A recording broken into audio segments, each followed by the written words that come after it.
Thank you, everyone. Welcome to our end-of-year joint event between ASA and RIMPA. Thank you so much for coming along. We've had another COVID-disrupted year, but thankfully Western Australia has been relatively spared. It's great to be able to be here and share our professional interests together in the flesh, in the real world as opposed to Zoom. I want to begin by acknowledging country, and first of all I'd like to acknowledge the Whadjuk Noongar people on whose land we meet today.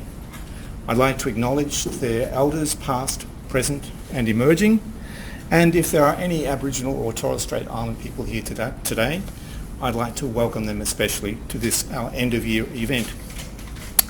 Shortly, Carolyn Atkinson, the President of the WA branch of RIMPA, will introduce our wonderful keynote speaker for today.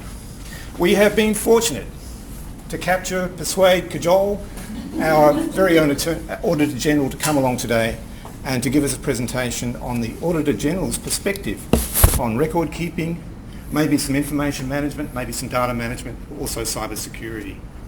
There doesn't seem to be any area of activity that the Auditor General doesn't think about auditing. It's very broad.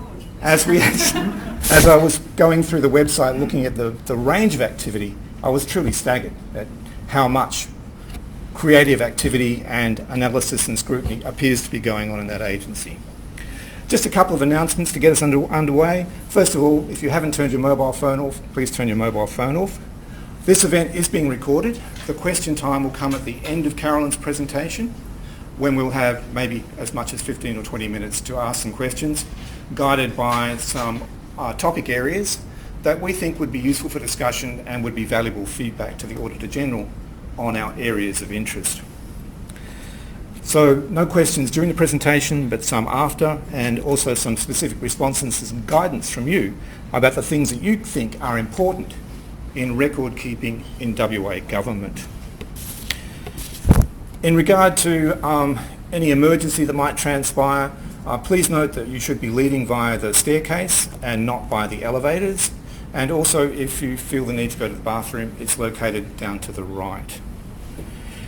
We will draw the raffle, and this could be the most beneficial part of the event, for some of you at least, in terms of the wonderful prizes that we have, and which we've added to as a consequence of the fact that the Auditor General doesn't accept gifts. So we have one more raffle prize than we expected to have, and that will take place at the end of the presentation. Please stay on and talk to the Auditor General, and also mix and talk to your colleagues from your fraternal and or partner organisations. Thank you so much. Carolyn, over to you. Thank you very much. Hi, for those of you who don't know me, I'm Carolyn. I'm the President and Director of RIMPA WA. I can't believe it's Christmas again, can you? It's just gone so fast. It's my pleasure to welcome you all here this afternoon, and I sincerely thank you for joining us all. It's great to see everybody in person again. I'd particularly like to extend my thanks to and appreciation to ASA for letting RIMPA crash your party. Thank you very much, it's very nice of you. I warmly welcome our speaker, Caroline Spencer, the Auditor General, who has generously given her time for us today for our benefit, which is fantastic. I'd like to express my personal appreciation for your valued and ongoing support. Loyal and dedicated members are the foundation of any successful organisation, and I sincerely thank you for your contribution. Thank you and enjoy. I'm just now going to introduce Caroline. Caroline was appointed Auditor General for Western Australia in May 2018. Caroline has experience in financial and performance audit across jurisdictions and sectors, and prior to her appointment led a professional services firm specialising in public sector audit and governance in Canberra. She commenced her career in business services in a chartered Sydney firm before moving to a Big Four firm. She has held various board and committee roles. She is an ex officio member of the State Records Commission. Caroline has a passion for promoting accountability and continuous improvement across the public sector and the accounting profession to enhance trust and performance for the benefit of the communities we serve. She is a Fellow of CPA Australia, Chartered Accountants Australia and New Zealand and the Governance Institute of Australia, and a graduate of the Australian Institute of Company Directors. Please welcome Caroline.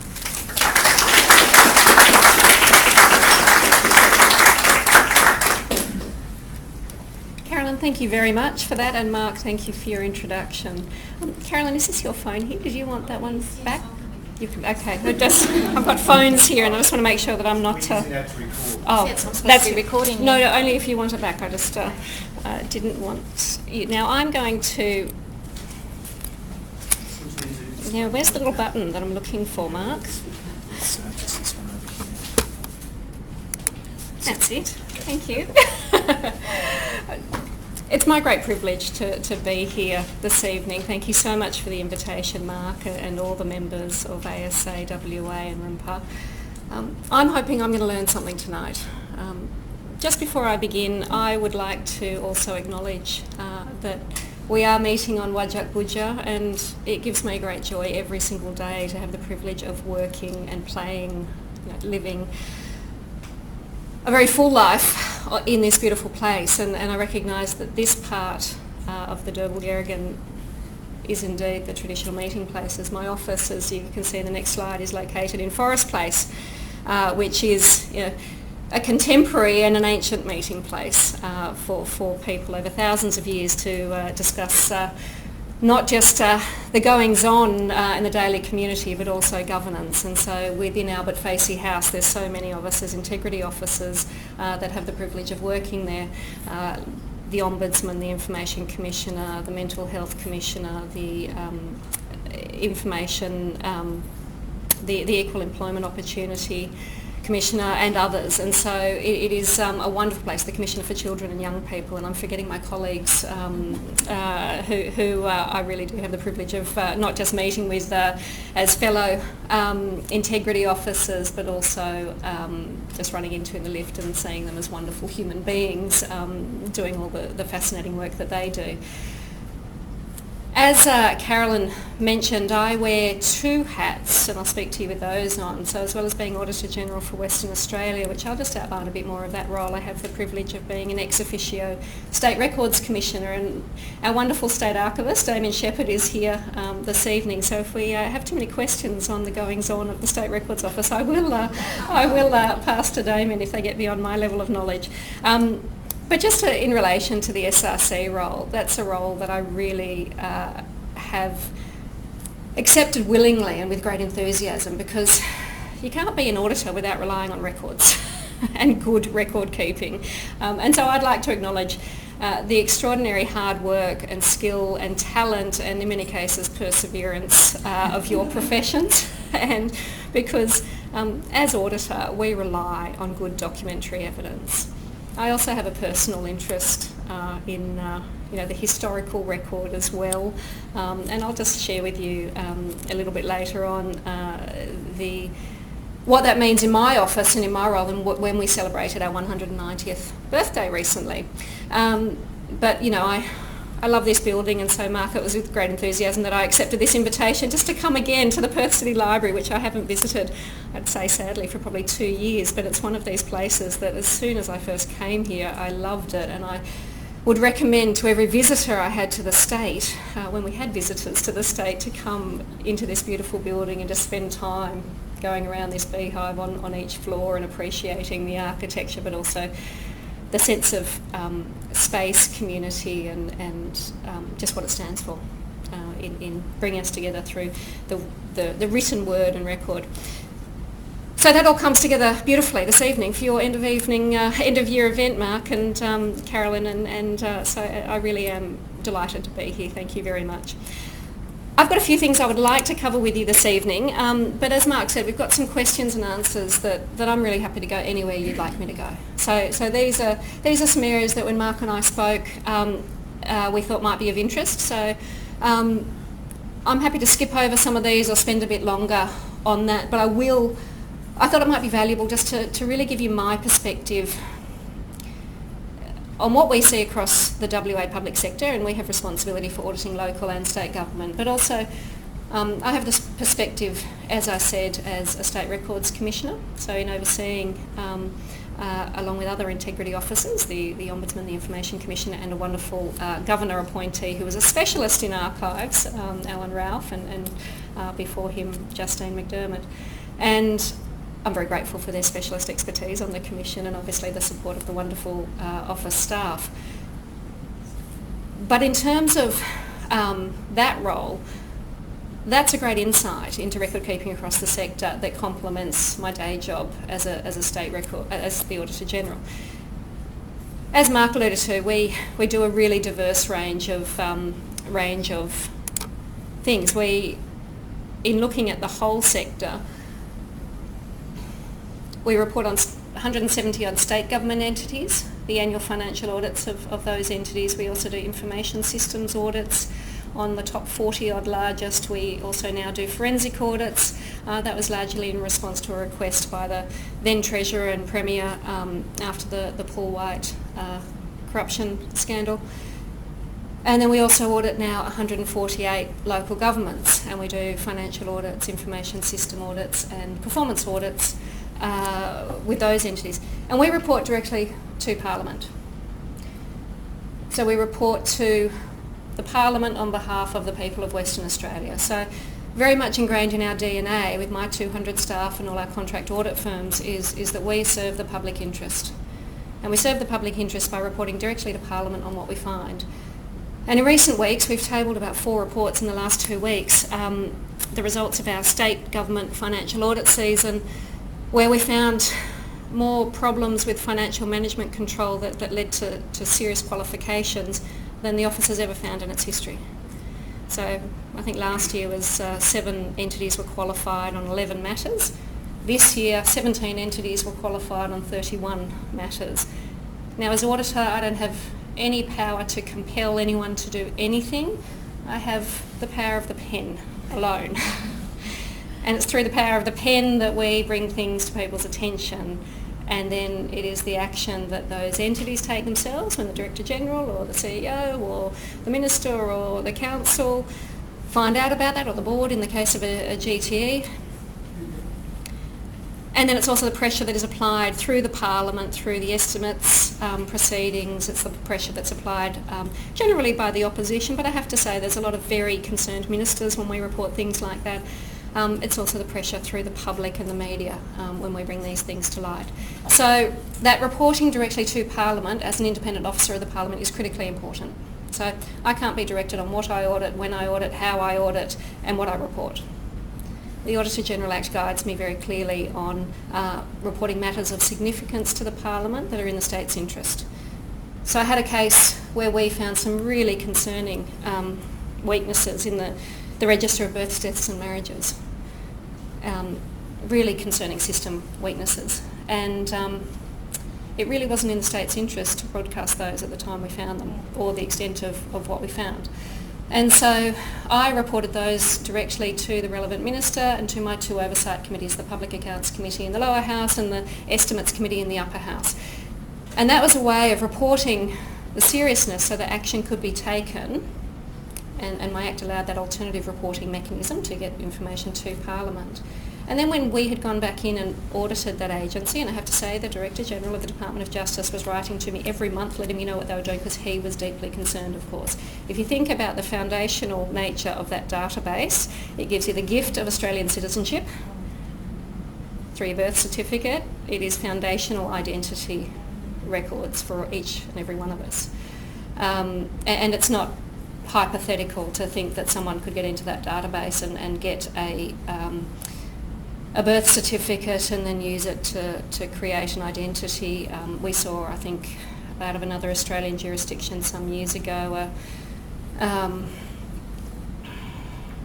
an Eastern European nation had gathered, got passports, we believe, from that jurisdiction. Whether they came from that system, I don't know the details of that, but it was a very real risk for me that if I broadcast those weaknesses before they'd been fixed, that was an issue.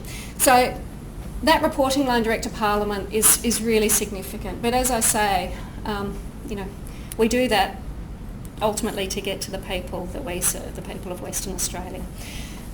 It's a fascinating role. It really is a fascinating role. There is never a day that goes by without a new issue or a headache, but it is really, truly a privilege to have such an insight into the goings-on of critical services to each and every one of us. Water, power, transport, education, health, but also those services that are provided to the most vulnerable in our community.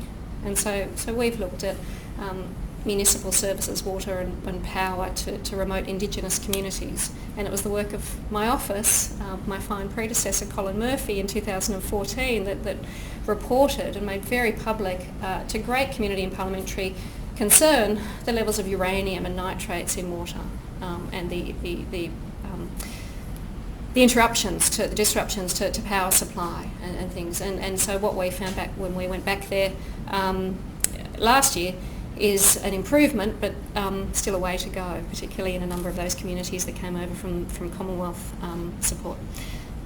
So we do some really important stuff, and as I say, great privilege. But up there is that quote, and I guess that's the link for me coming and talking to you this evening. We do, through too many of our audits, find poor record-keeping practices, unfortunately. Now, I didn't come down in the last shower of rain to think that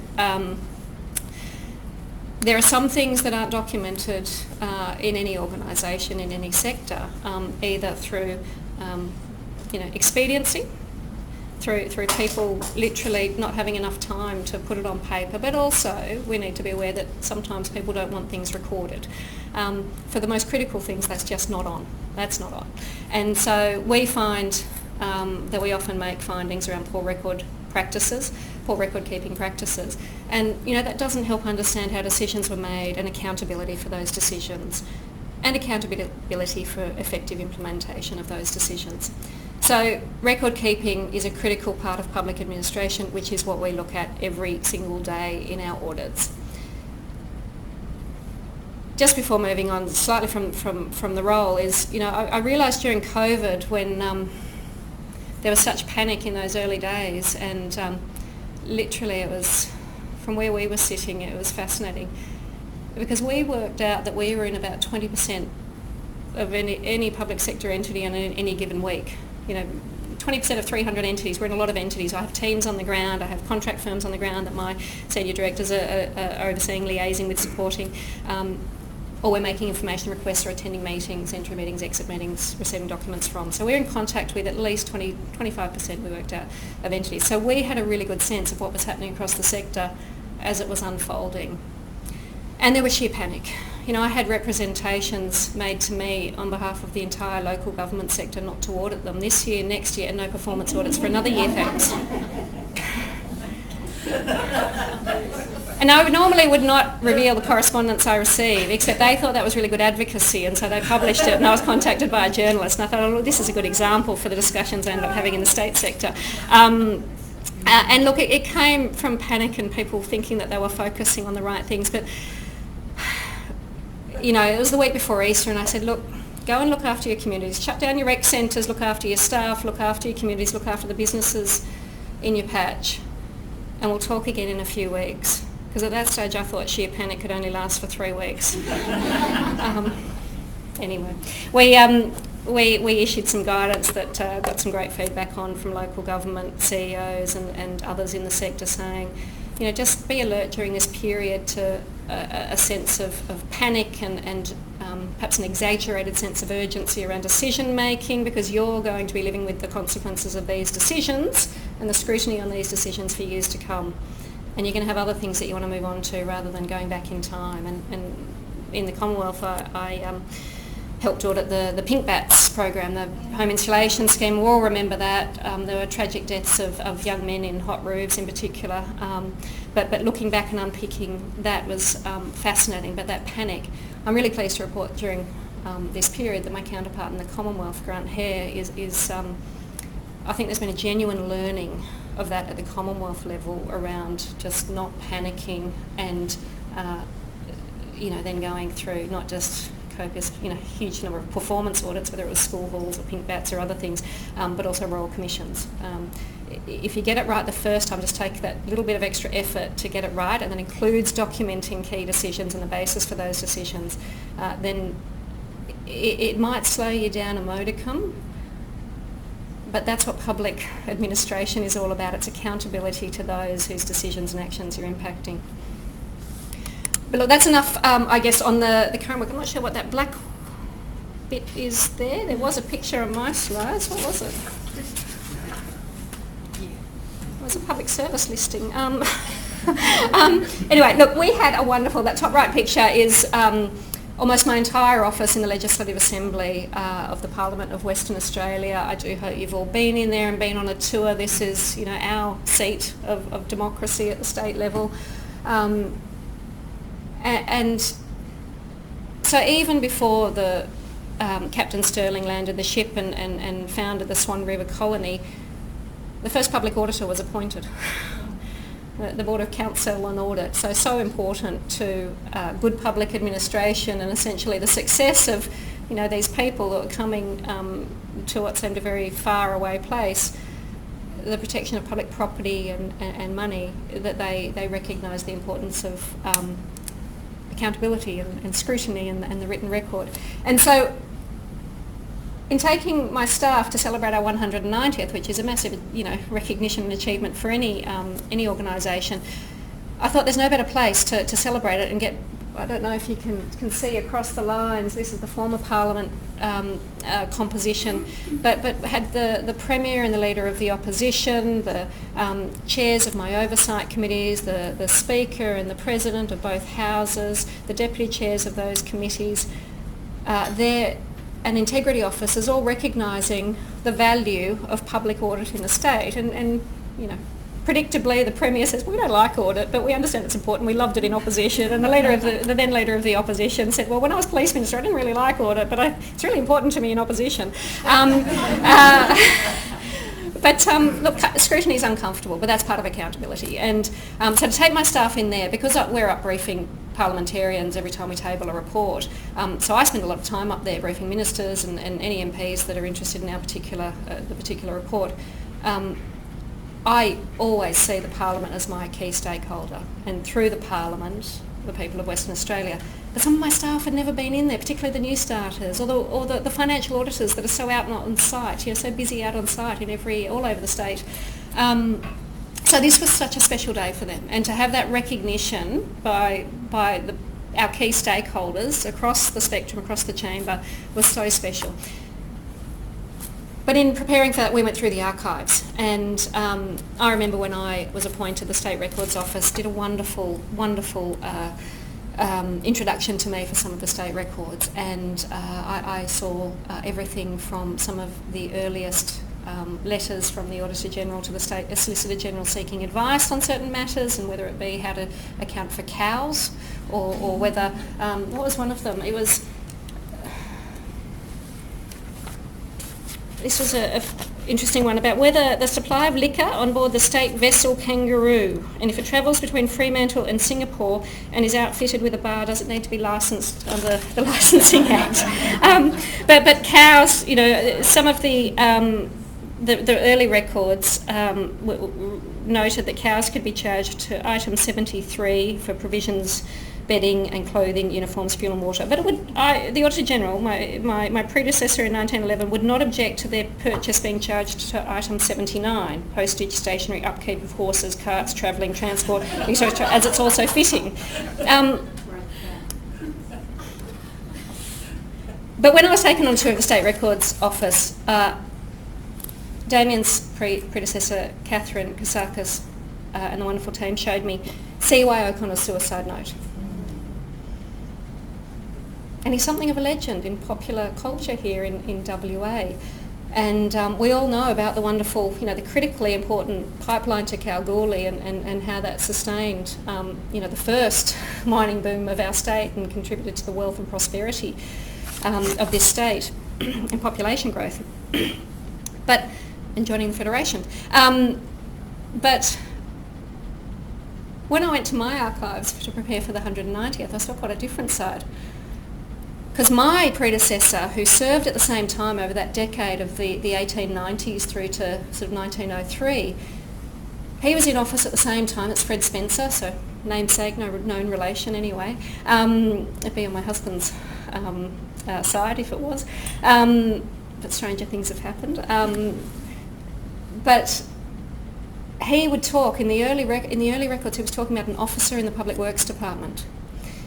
And they started at the same time, and his annual report to Parliament on the Public Works Department got more and more heated over that decade, saying the officer in the Public Works Department must realise that the law of this land applies, not the law of another land.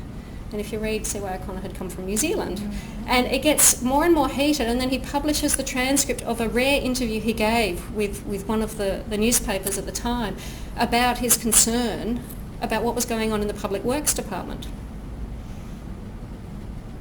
And I don't want to, question popular culture, popular myth, popular record, but to me there was something else going on. And when I recall the suicide note that talks about the commissions of inquiry, and I see in what was being reported by my predecessor, I think maybe he was onto something.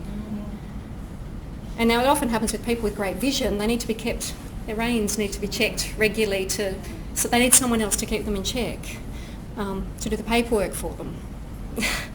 But who knows what was really going on. But I'm sure if someone had more time, they could dig a bit further in the records and perhaps get a fuller account. But then the historical archive, maybe it's best to let some things lie.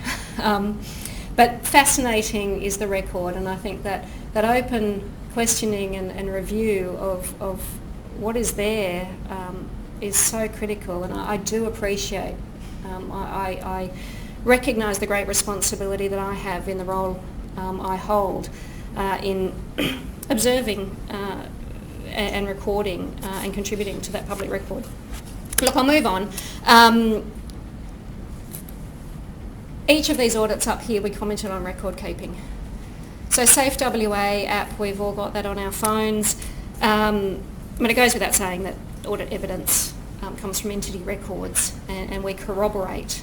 Audit evidence is persuasive, not necessarily conclusive, but we seek corroborating evidence. But so many of our audits have findings related to record keeping. And Safe WA, among other things, we found that the data that had been collected was not safeguarded for its intended purpose. It had been accessed by police. You'll remember that legislation that went through rather suddenly, and that occurred before our audit was tabled. But my guys were in there looking at that,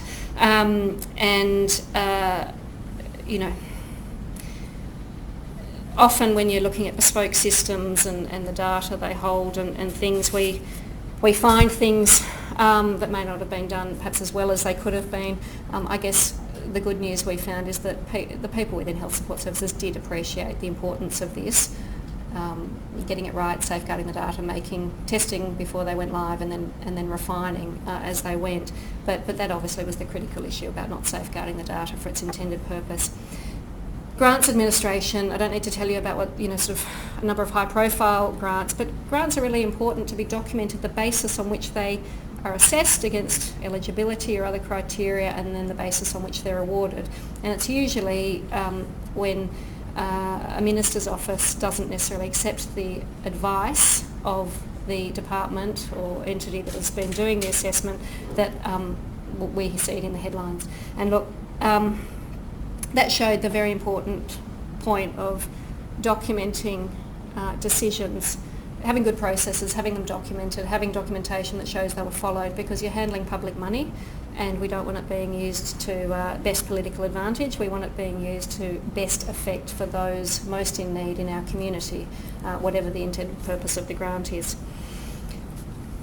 Last week's audit on cybersecurity in local government, look, we found that local governments hadn't properly documented business continuity, disaster recovery plans, policies and procedures around cybersecurity, which means you don't have a shared understanding, and when things go wrong, what decisions were made around fixing it, and all the rest. And staff exit controls, making sure they don't take assets and too much pay or access passes with them when they leave. So records of what assets people had been given, and example of the contemporaneous record in particular, but also records of service. An issue that the State Records Office has been working on over a number of years is the Royal Commission into institutional responses to child sexual abuse, and the record of children in care, when and where in particular, those are critically important records. And so, you have records, as we all know, that are contemporaneous and important for a time and can be destroyed after a time when they're no longer needed, but then we have records that need to be around for much longer. And so whether it's our work here or whether it's looking at historical records and the archives, to me it just gets reinforced the importance of the work that people like you in organisations and sharing that knowledge do. It's just so critically important. I might talk about regulation because it's a pretty dry topic, but it might become relevant in a discussion question that you have. But basically officials with a lot of power to enter businesses, shut down businesses, need to make sure the basis of their decision is documented, and otherwise it could be seen as harassment, overzealous officials. I might leave those points for discussion points, but we did a specific audit on local government records keeping because the office has done one in state records. Because the State Records Office does its job and follows up and makes sure that every entity has a record keeping plan, that was a good first tick. So we found that my auditors went in and found that all the local governments had an approved plan, but the qualification, but implementation was poor, and I don't think that would surprise any of you who may have worked in public entities, of course, but in terms of what you're saying and that physical records being managed better than digital, that's a challenge that has been around for some time now, and I know, Mark, you'll probably have a lot of views on this from your career, but we're still not doing well enough, and I know that's something that the State Records Office is seeking to educate and raise awareness amongst entities, but there is so much further to travel on this road.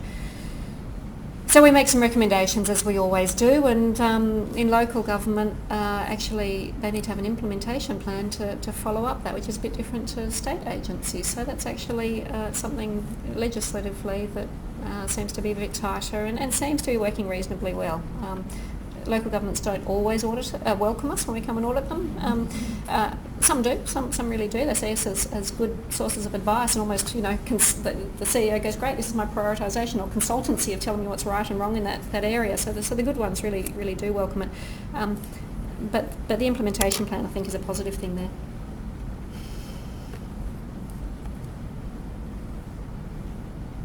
Some of the functions within the State Records Act, some of the functions within my own act, around ministerial notifications, for example, came out of WA Inc., the Commission on Government, and some of those things were still picked up again in the Langelot review around the importance of good records for decision making and documenting decisions, and there was some comments in that report around.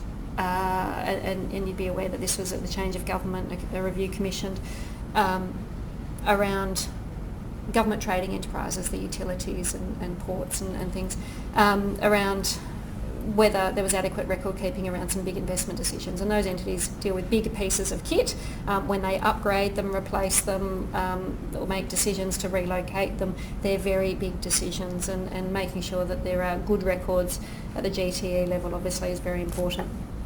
And there was support for our office to do more regular audits of record keeping. And look, we'd love to, and even if they don't have record keeping in the title, you see that we always comment on them, and I've got one coming out in the next week or two that makes another comment on record keeping.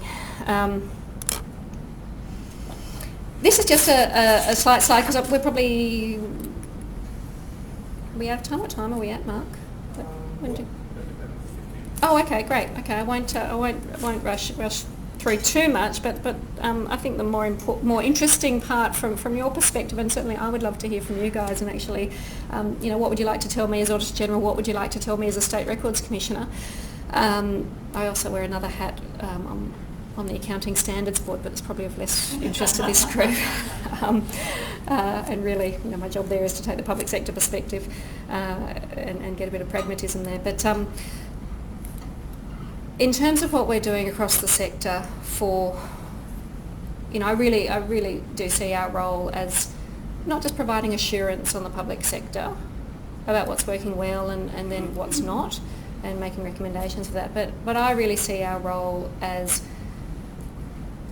every single audit interaction we have, the thousands and thousands, tens of thousands of conversations that everyone in my office and our contract auditors have with public officials, with ministers, with members of parliament throughout the year.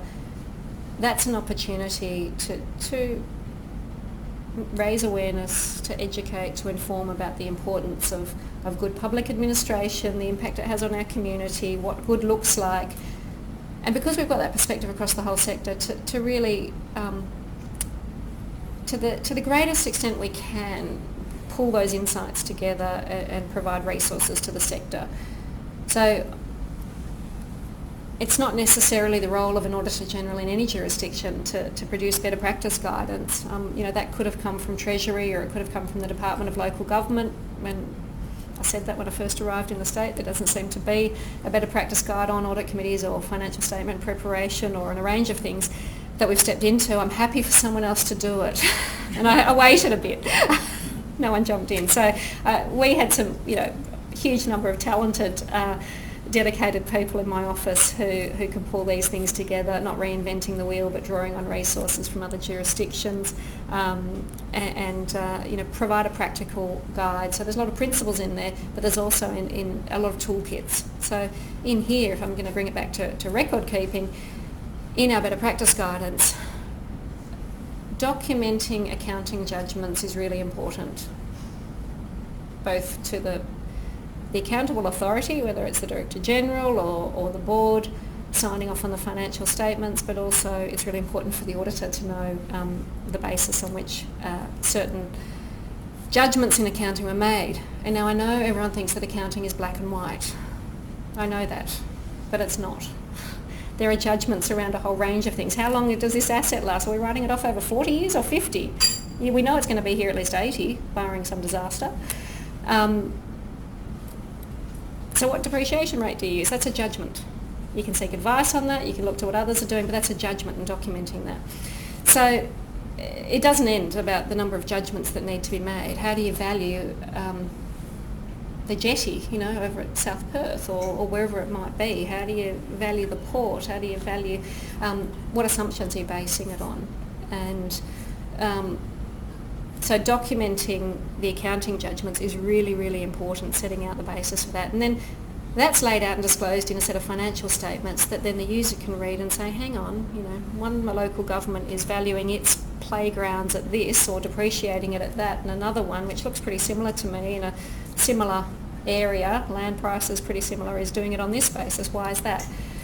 I have to say that's one of the biggest challenges for us as the auditor, the new auditor in the local government space, is because there is so much diversity in local government. They've had different auditors until we came into the space, whereas the state sector is much more consistent because of a central treasury and a central auditor for so many years. But we take on new challenges. We enjoy them.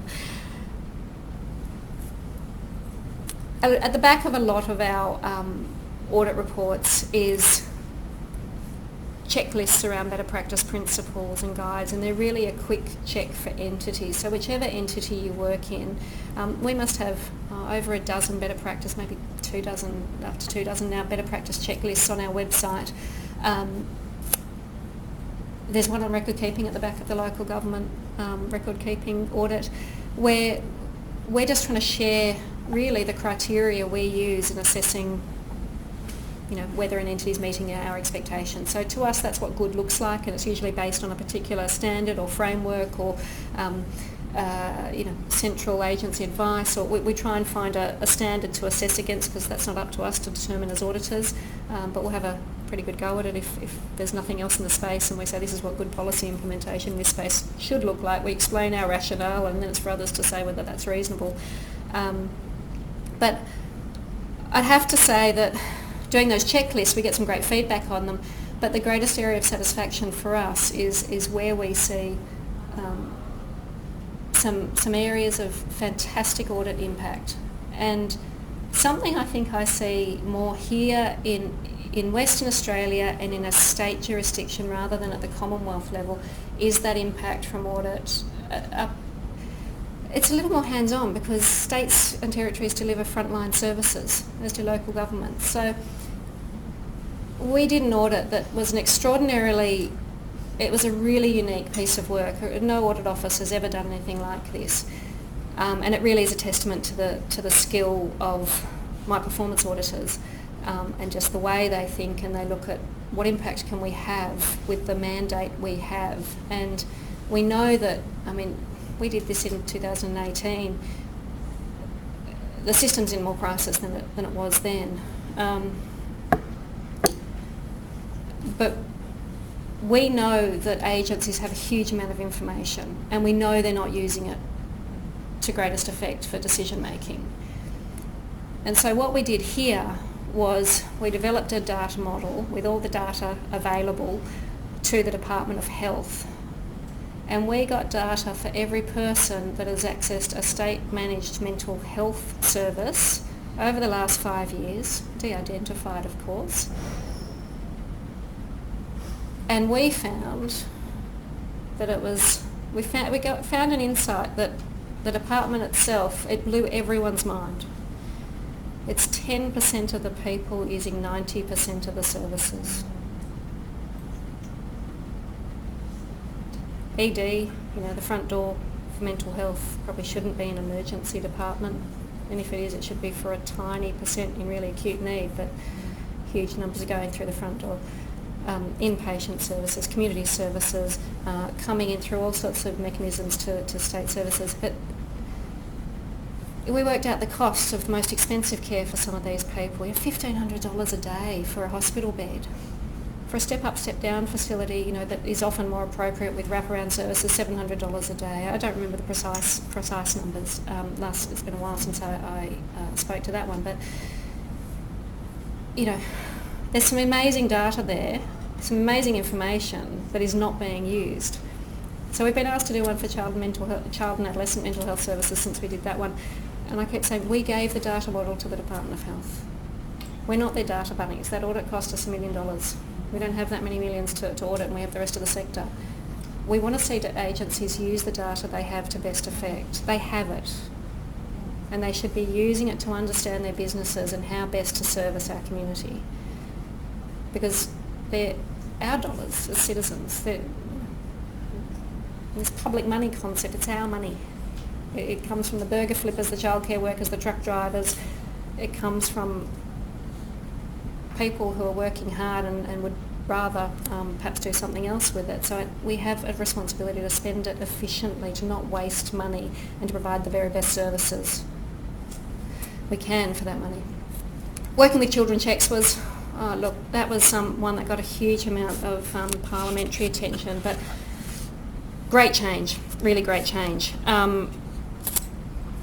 So when a new piece of legislation comes in, what you often see is perhaps a level of caution by the public servants, by the minister,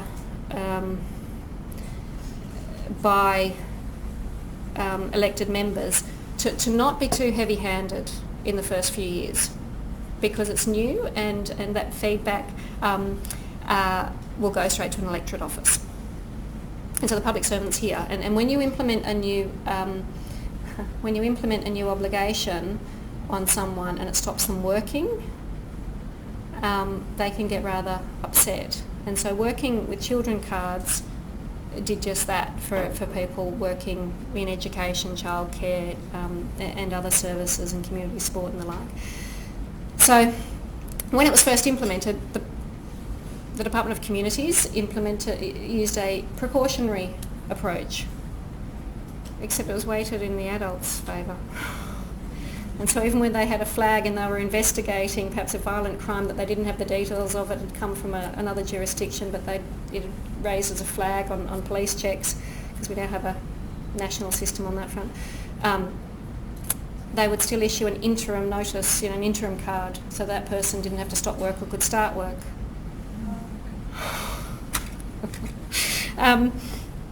That's now changed. It's precautionary to protect the child.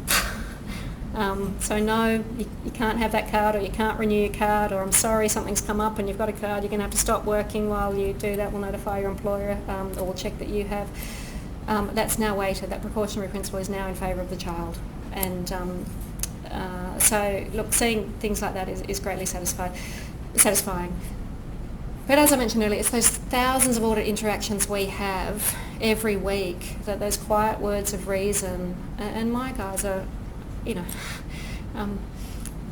very respectful for the challenges that busy public servants have in responding to multiple ministers, jumping, asking how high, in demanding roles. But just those quiet conversations around how good could look like. Have you done that? So when we come and audit that, we'll be wanting to see. We may never get to audit that because our performance audit program is risk-based. We only have so many dollars. So I like to leverage the mandate and the dollars we do have by letting people know that we might be auditing a whole lot more than we'll ever have the chance of auditing. And if they want to fix it, that's a win for everyone, most importantly for our citizens. So, and I do that shamelessly. And then if we go in there, we usually, we can take them to the next level of improvement. We don't have to nitpick at the little stuff. But look, these areas are going to be areas for our scrutiny for in perpetuity, I think, particularly in response to the largest number of audit qualifications in our financial audit program. Controls, just that language, controls, just to clarify, it stops things going wrong, it helps things go right. So it's the policies, it's the practices you put in place as to how you do things, it's the training you do, it might be the police checks you do on your staff if they're in charge of people or property. It's the information system controls, everything from passwords, network security. We are always going to be looking at that. Risk-based regulation, are they actually looking at the most significant risks to whatever it was, the environmental outcomes that were being sought, or the waste management outcomes that were being sought, whatever it might be, because often we've all got recency bias. You focus on what's in front of you or what immediately came to mind, and often with regulation it's out of sight, out of mind. And so you might be going into that local coffee shop and doing a food inspection there just because that's where you see. And they might be a really good operator, but you're essentially harassing them if you're focusing all your regulatory attention on them, and you're forgetting the place down the road that you don't visit or that is out the back of wherever, and that's actually potentially posing a risk to human health. So it's that really good risk assessment, risk-based regulation that's so important. Grants administration, wherever governments hand out money for certain things, there'll be auditors wanting to look at it.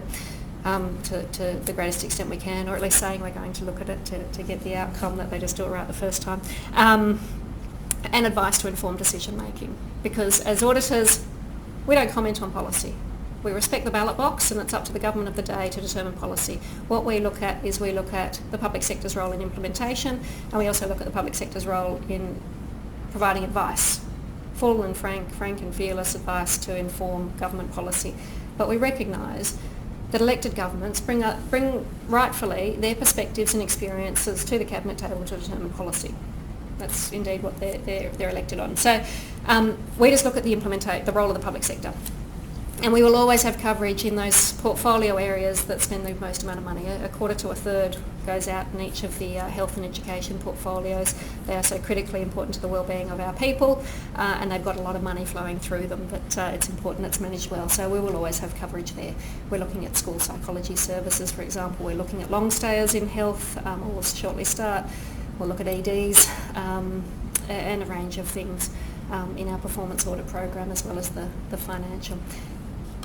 But one that I thought might be of interest to this audience, and I'm really glad Damien's here, but I thought I'd just touch on with my role as the State Records Commissioner, is really just to let you know that there is a single standard being proposed for records management, and that we're really conscious as commissioners, and I know that the team in the office are, that we're trying to communicate as clearly as we can with public entities around what's the purpose of good record keeping and how to do it well without losing the detail. So conscious that the specifications that will support the new single standard have that important detail.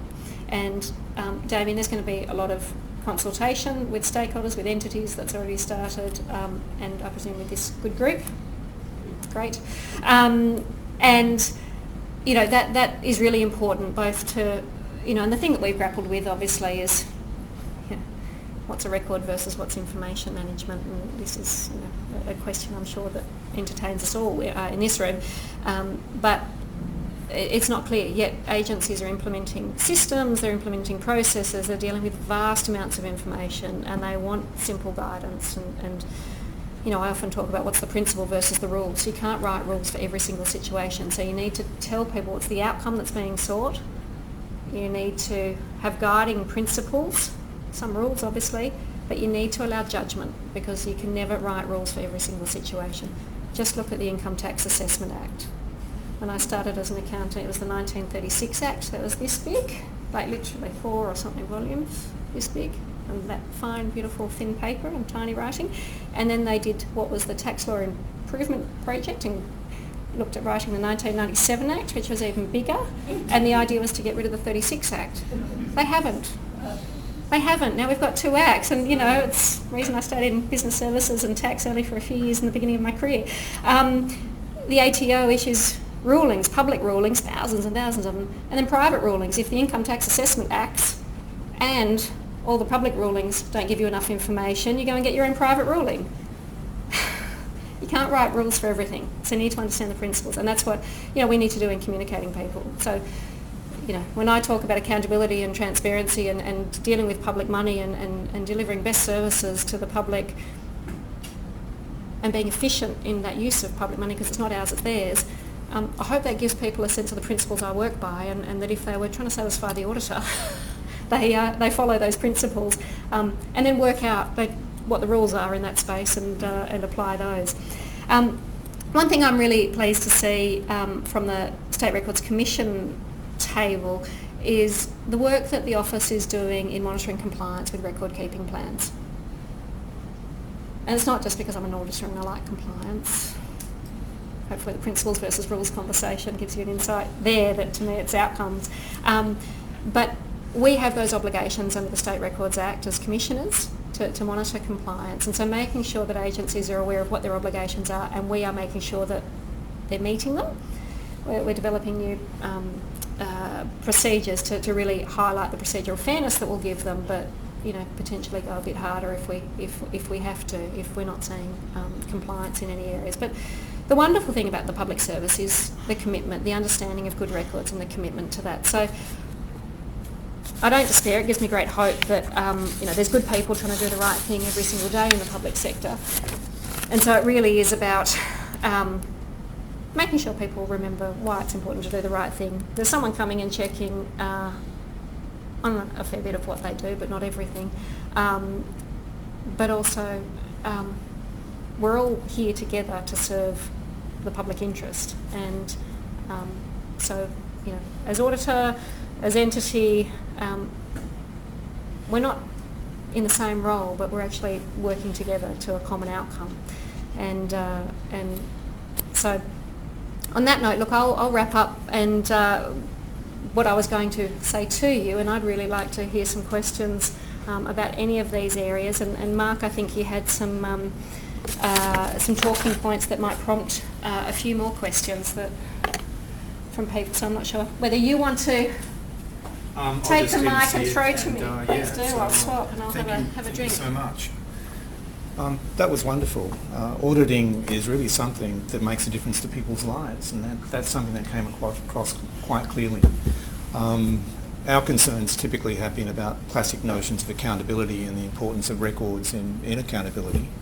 But I was left with a clear impression of that, and also the way in which your work is actually contributing to better public policy, data-based public policy, which is an outcome from auditing that I hadn't thought about very much. So thank you very much. That was wonderful. My pleasure. You don't have to set the alarm each day to get up, because the job is wonderful. Thank you very much indeed. Okay, we've got some talking points. Karen and I that Carolyn and I agreed. I'll just quickly go back to that window if I can.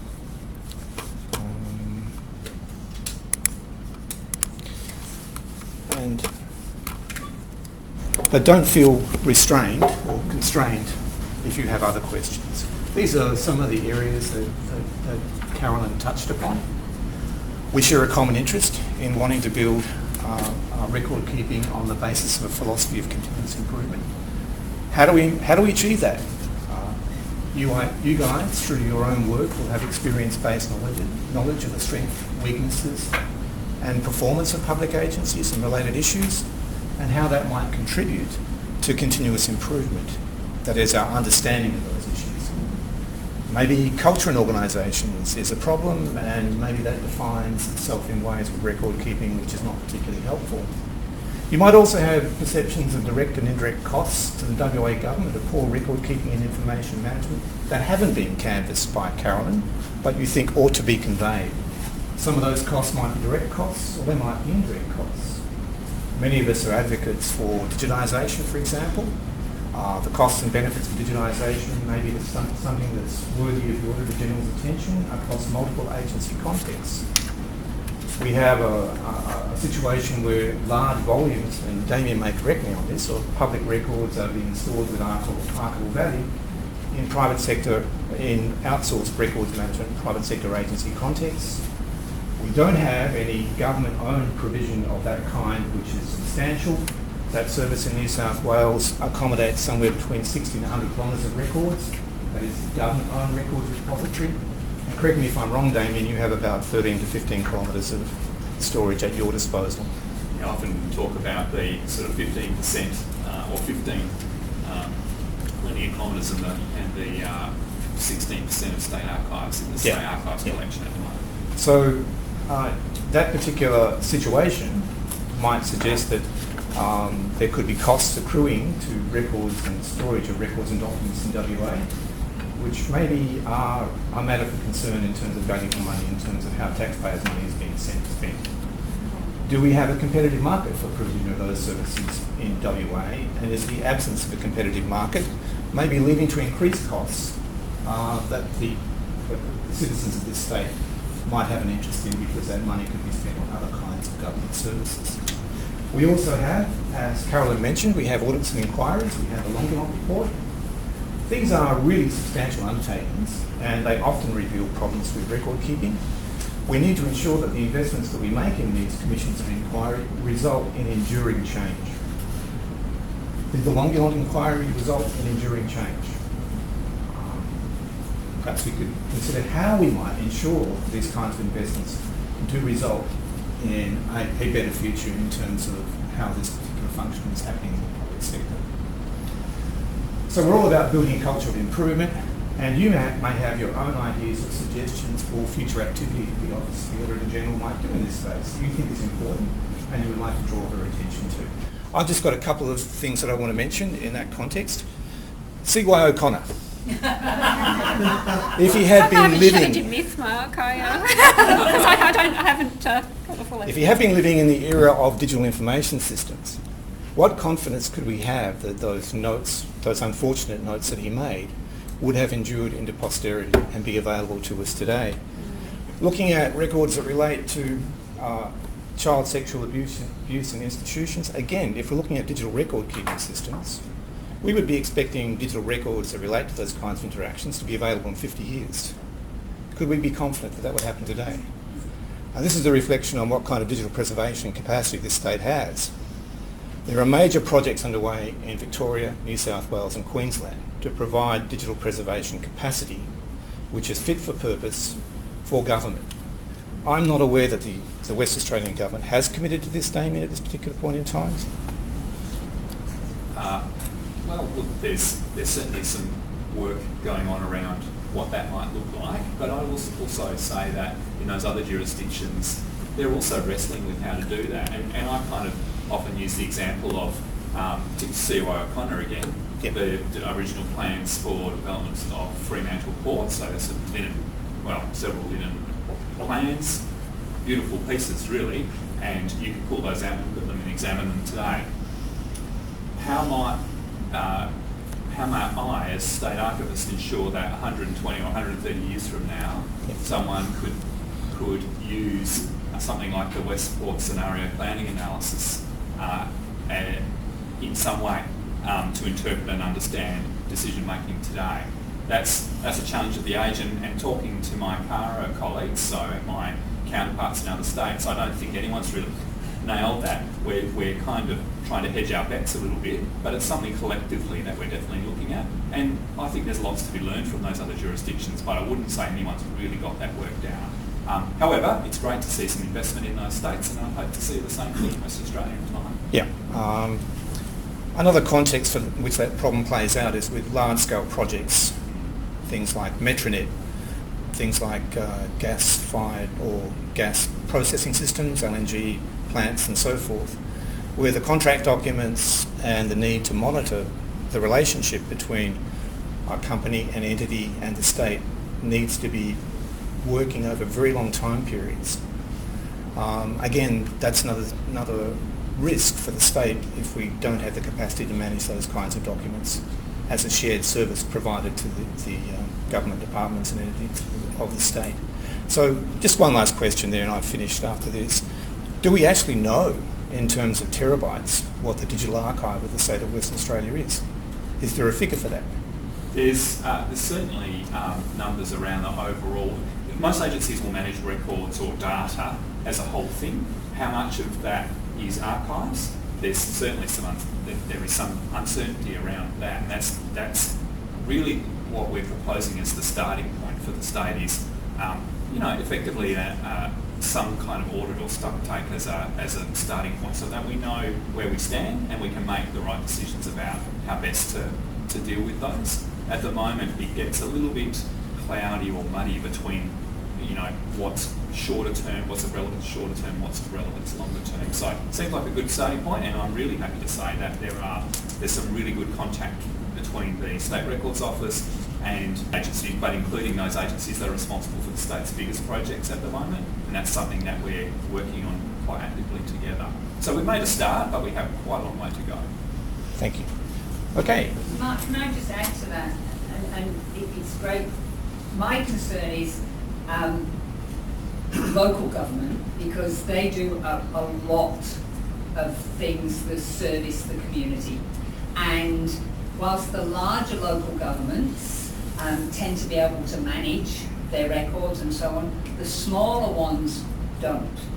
And they, to me, and one of the questions I was going to ask, in fact, was, when you did your records management audit, you selected a few of the smaller ones, but there are some there that just, they kind of like almost go under the radar, and I'm concerned about those records that are not being managed and are being held in old sheds and all of that kind of thing, or on systems that are not secure with cyber security hacks and all of that kind of thing. So they're the bits that I'm really concerned about, because that is a history that will just be gone. And accountability, we're seeing local governments constantly being looked at for their potential corruption or whatever might be going on. So yeah, that's an area that really concerns me. Yeah. Anyone else? Michael. Right.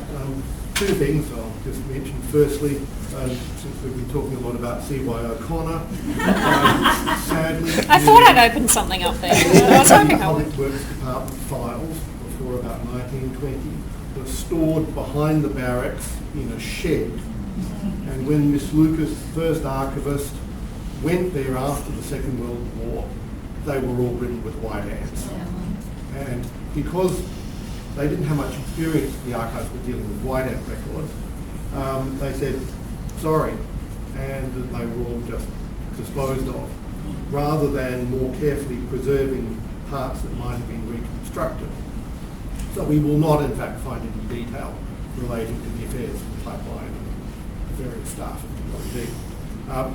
The thing that concerns me, perhaps the most, working for a large government agency, is the fact that we are not being tasked to create archive consignments, and that our whole ethos is driven towards what can we destroy, because that is the metric that gets reported to the management. If we create an archive consignment, it will save no money and no space. But at the same time, we are not training our staff to be able to work and think about archives. And the same way that if we've gone 20 years now without archiving anything, the State Records Office is not being forced to deal with the actual nitty-gritty of records. We have things that are scheduled in a kind of theoretical way without having to deal with the negotiation portion that used to be so much part and parcel of our activities. We also are pushing most of our records into commercial storage. They are being stored at standard conditions, and this will include potential archives because we do not make any archive consignments.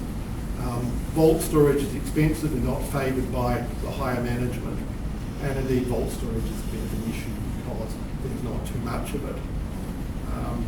One solution that we could go down is to ensure the National Archives of Australia removes all of its records from CompuStore in 2028, and we would have somewhere around 12, 15 kilometres of some capacity to get our most valuable and precious materials into safe and secure storage. There is a lot of money involved in this, as Mark has pointed out, and I think possibly the budget for that in the government is diffused, and perhaps more centralisation of focus on how much money we're spending and what value we're getting for it might be able to say we need to spend more on valuable archives and less on the other stuff. May I just say a few things, Mark, in response to both those questions and comments? I mean,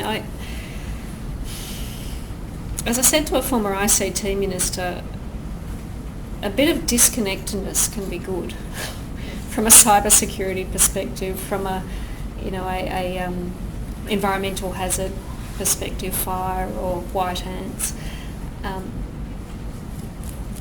Then you might keep something. If it's all in one location or on one system and there's distraction there, then you lose everything, from an entity or a generation or a but then that's a game of potluck, really, isn't it? Rather than a deliberate approach, which is, I think, what we'd all prefer as to what's important. Let's look after it properly, and that's the principle we're aiming for. But yeah, the reality of some of these smaller ones, a lot of it comes down to interest of those, and I have to say a lot of people in local government do, and public sector generally, state, Commonwealth, they appreciate and take great care with what they handle, and that includes information, and they appreciate the importance of it for record of decision making, or the future historical record that would provide context around some of that. But yeah, Mark, to your question or comment about digital records in schools, for example, these days, when I send an email to my child's teacher, I don't think it goes on their hard copy file anymore. Yet it might have something in it that indicates a behaviour or something that's happened that, if you were building a picture down the track, could be very important. So I think we have a focus on the cost of keeping, but not on the cost of not keeping. That seems to have fallen by the wayside, and perhaps we need to restore balance in that argument. Because if we look at data sets that we know are disappearing, you mentioned, for example, Colin Murphy and the analysis data of water samples. Most of that information is data, it's in digital form. How can we be confident that that will be available in the future? And what is the cost of losing that information? Well, some of those data sets, for example, data sets that relate to climate, temperature measurements, they're incredibly valuable. And the cost of not keeping is very high, because we need to have those data sets available. And clearly, in the human space as well, if we look at records that relate to the abuse of children in institutional custody, the same argument would apply. To not keep those digital records for 50 years, or however long we need to keep them, involves a violation of a kind of human right. And perhaps we need to consider this issue in those kinds of contexts. Yeah, I think you're right. We often do think about the cost, the money that needs to come out of the pocket to do something without thinking about what's the cost of not doing, or what's the unintended impact. A bit of foresight sometimes in public policy to consider a broader range of perspectives can be a very valuable thing. And I think through haste, through eagerness, through perhaps thinking you have all the information, it's not always considered. And look, public policy is a contested space. And I was speaking to a national conference of the Institute of Internal Auditors a few weeks ago, and the issue of funding for audit functions, it's been in the news with my Commonwealth counterpart in the last 12 months. It's a perennial issue, the funding around integrity bodies in other jurisdictions and who makes the decisions. Is it the government of the day, or should it be a parliamentary committee and sort of discrete parliamentary appropriation? It's no different to internal audit functions within entities as to how well resourced they are, because budget determines scope. It determines what you can do. And I can only do so much with the money I've got, and I'm not looking for any additional functions or money at the moment. We're trying to keep up with the work we've got and, just attract and retain great people to do it. But, the importance of communicating the why something is important, what could be lost, I cannot underestimate and understate that. And this is something that, Damien, you are being so constructive in the discussions you're having and raising the profile within the department and the portfolio around records. And it takes a while to get to issues to filter to the top. You hope it's not a catastrophe that slams them on the front page, but it takes a while to both build awareness and then trust in that, and then you get the resources or the executive attention, the political attention. And I say in auditors we have to answer their questions. What's the questions of the Parliament, or in an internal audit function, what's the questions of the executive or the board? And then they will resource you if you answer them well. Not necessarily give them the answer they want to hear and only good news, but if you answer their question well and they have trust in you, they will resource. So when you see a problem in an entity from wherever you're sitting, being able to communicate that to those in charge in a way that will fit there, and I see you looking at your watch, Mark, and in a way that will fit their time frame, is really important. You get tiny windows sometimes to communicate with decision makers, and just raising that awareness is really important. You mentioned the health department and data sets and giving them an example, and then them coming back and saying to you, can we? And I've seen a number of audit reports on records management over a number of years. And sometimes I feel like a broken record, but it's still important. I won't stop saying it. How do you feel when you just keep seeing the same revolving door of report? It's really nice of you to ask me how I feel. I don't get asked that very often. And from that, what can you give as how can we change that? How can we relieve your frustration? Look, I think it will be a perennial issue because human nature, expedite things, get it done, and I know I have support to do my filing in my office. I have a wonderful senior executive officer and team that helps put away the important stuff on the record. I don't do it myself. I don't make decisions around that. So I know it's important though, and I can I recognise those water quality readings. This is why I put that data in the back of the report, so it's on the public record at least once for a period in time, a snapshot. Even if the data gets lost from... And if it's on paper, it can be a lasting record. That's what I'm acutely conscious of that, and I am a Luddite in that, not just from newspapers, but I like our reports printed, and I like handing them out as gifts because they're the only gifts I can give.